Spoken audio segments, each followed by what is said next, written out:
Olá pessoal, sejam bem-vindos a mais esse vídeo. Eu sou o professor Ivandro Nonato e nós estamos hoje no vídeo número 2 das políticas públicas de saúde. Nós vamos falar sobre o SUS, Sistema Único de Saúde Brasileiro, e no vídeo anterior, esse vídeo é um conjunto de 2 vídeos para não ficar muito longo, para não ficar muito chato. No vídeo anterior a gente falou um pouco sobre a história da saúde no Brasil e agora nós vamos falar finalmente do SUS, que é o nosso Sistema Único de Saúde, que tem um projeto maravilhoso, muito bem escrito e é um dos sistemas de saúde referência no mundo todo, inclusive reconhecido como referência pela OMS, Organização Mundial de Saúde. Se você é estudante de psicologia ou de qualquer outro curso da área da saúde, onde se fala de políticas públicas, ou se então você está estudando para concursos públicos e precisa saber um pouquinho mais sobre o SUS, esse vídeo foi feito especialmente para você. E vamos lá! Nós terminamos o último vídeo falando da Constituição Cidadã de 1988, em que ela dizia o seguinte: a saúde é um direito de todos e um dever do Estado. Pois bem, depois que uma lei é promulgada, você precisa, então, fazer uma coisa que a gente chama que é praticamente a operacionalização dessa lei. Você precisa regulamentar, você precisa dizer de que maneira que aquela lei que foi instituída vai funcionar. Então, a regulamentação dessa lei, ela saiu apenas em 1990, ou seja, 2 anos depois da criação da Constituição Brasileira, e ela sai através da Lei 8080, de 19 de setembro de 1990, que cria, então, o Sistema Único de Saúde Brasileiro. Ainda nesse ano nós temos uma outra lei muito importante para o SUS, que é a Lei 8142, que trata do sistema de gestão e também do controle social do SUS. Para quem não sabe o que é controle social em políticas públicas, controle social se refere à participação dos cidadãos na gestão dessas políticas públicas, seja fiscalizando, seja propondo alternativas, seja mostrando as suas principais necessidades para o poder público. Então, neste mesmo ano, as leis 8080 e 8142 são instituídas e daí em diante nós temos o SUS. E o que é o SUS? O SUS é um conjunto de ações e serviços de saúde prestados por órgãos e instituições públicas, federais, estaduais e municipais da administração, seja ela direta ou indireta, e das fundações mantidas pelo poder público. Então, isso tudo vai constituir o Sistema Único de Saúde.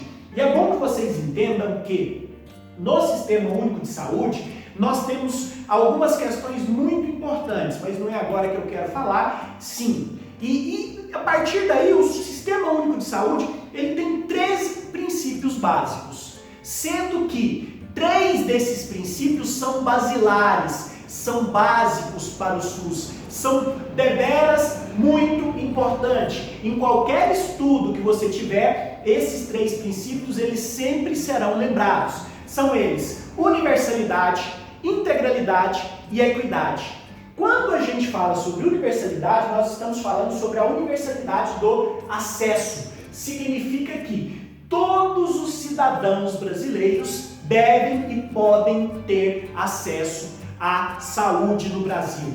É um direito de todos e um dever do Estado. Ao contrário do que acontecia antigamente, onde somente os trabalhadores com carteira assinada e seus dependentes tinham privilégios, prioridade de acesso a esse tipo de serviço. Hoje você não precisa mais ter carteira assinada, não precisa estar trabalhando para ter direito à saúde no Brasil. Pois bem, e o segundo princípio basilar é o da integralidade, ou seja, o governo ele deve proporcionar saúde em sua integralidade para todos os cidadãos brasileiros. O que significa isso? Que nós temos o direito de qualquer procedimento, seja ele o que for, seja ele uma unha encravada ou uma cirurgia de transplante de coração, não importa o preço, isso tem que ser oferecido e custeado pelo Estado. É esse o princípio da integralidade. E, finalmente, o princípio da equidade, que diz respeito ao tratamento dos cidadãos dentro do sistema. Isso significa que nenhum cidadão brasileiro pode sofrer preconceito ou ter prioridade no seu atendimento a partir de algumas características, como classe social, poder financeiro, cor, raça, etnia, gênero e tudo mais. Todos têm que ser tratados com equidade. Todos têm os mesmos direitos e as mesmas prioridades. É isso que diz esse terceiro princípio basilar. Esses são os princípios doutrinários, universais, basilares. E nós temos outros 3 princípios que são muito importantes e chamados princípios organizacionais, princípios de gestão. Um deles é a regionalização e a hierarquização. O que acontece? O Sistema Único de Saúde ele obedece uma hierarquia. Em rede nacional, nós temos o Ministério da Saúde. No Estado, nós temos as Secretarias Estaduais de Saúde. E nos municípios, as Secretarias Municipais de Saúde. Sendo que todas elas participam da gestão. E elas podem, inclusive, opinar no que é melhor para cada uma delas. E aí a gente entra com o conceito tripartite e bipartite. O que é os intergestores tripartite? É que as 3 instâncias estão participando. O governo federal, através do Ministério da Saúde, o estadual, através da Secretaria Estadual da Saúde, e o municipal, através da Secretaria Municipal de Saúde. De 3, partido em 3. E nós temos também a Comissão Intergestores bipartites. Bi de 2, partido em 2. Secretaria Municipal de Saúde, junto com a Secretaria Estadual, trabalhando junto. Intergestores, eles conduzem a gestão do sistema de maneira compartilhada. E a partir disso aí, acontece também um outro princípio, que é a descentralização e o comando único. O que é a descentralização? Antigamente, somente o governo federal é que ditava as regras da saúde, ou seja, você tinha uma gestão centralizada no governo federal. Ocorre que os estados e municípios, no Brasil hoje nós temos 27 estados, mais de 5 mil municípios, e cada um com as suas particularidades regionais. E essas particularidades regionais, se eu não consigo descentralizar essas questões, eles acabam não atendendo essas particularidades regionais. Então a descentralização, ela serve exatamente para isso. E o comando único se refere a quem é que vai comandar a saúde em cada uma das instâncias. No governo federal, o responsável pela saúde é o Ministério da Saúde. No governo estadual, Secretaria Estadual da Saúde. E no municipal, Secretaria Municipal da Saúde.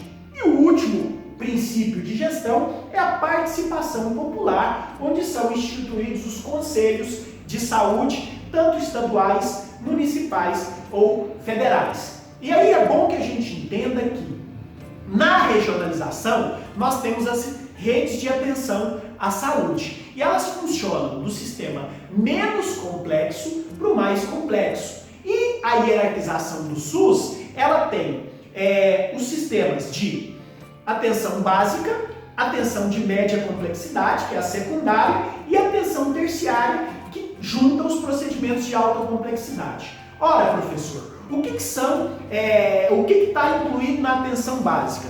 Nós temos as unidades básicas de saúde, que no seu bairro deve ter uma, que são os postos de saúde, e é o primeiro contato com o serviço de saúde. E é ela que distribui o paciente para as outras instâncias da rede. Então não adianta eu ir direto no hospital de alta complexidade, eu tenho que ser encaminhado pela atenção básica, pela atenção primária, a não ser que eu esteja em uma emergência.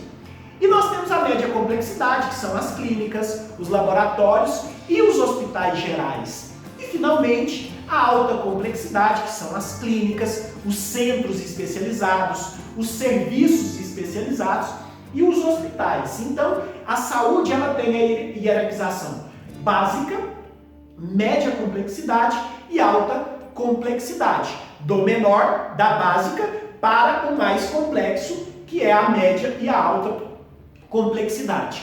E existem alguns instrumentos de gestão que são muito interessantes. Geralmente, o município ele cuida desses instrumentos. Por exemplo, todo gestor municipal ele precisa fazer um plano municipal de saúde. E esse plano ele é feito a cada 4 anos. Ou seja, trocou o governo municipal, ele vai fazer um novo plano municipal de saúde para 4 anos. E ainda, de ano em ano, você tem uma programação anual de saúde, que é o PAS, que vem a partir desse plano municipal de saúde. E nós temos também o relatório anual de gestão, que vai deixar bem claro, limpo e transparente para a sociedade tudo que foi feito em relação à saúde no ano anterior. Finalmente, nós temos um relatório que é quadrimestral, que também é de acompanhamento da saúde, onde os gestores eles podem verificar se aquilo que foi planejado está realmente acontecendo, né? Percebam aí que o Sistema Único de Saúde brasileiro, ele atende aproximadamente 210 milhões de pessoas. Ele tem que atender, né? Só que aproximadamente 70% da população é que depende diretamente do SUS. Estima-se aí que os outros 30%, 25%, alguns números falam uma coisa, outros falam outra, apenas esses outros que dependem da saúde suplementar, que tem plano de saúde ou pode tem recursos suficientes para participar da rede particular, né? Então, percebam bem. E como é que isso tudo é fiscalizado? Como é que a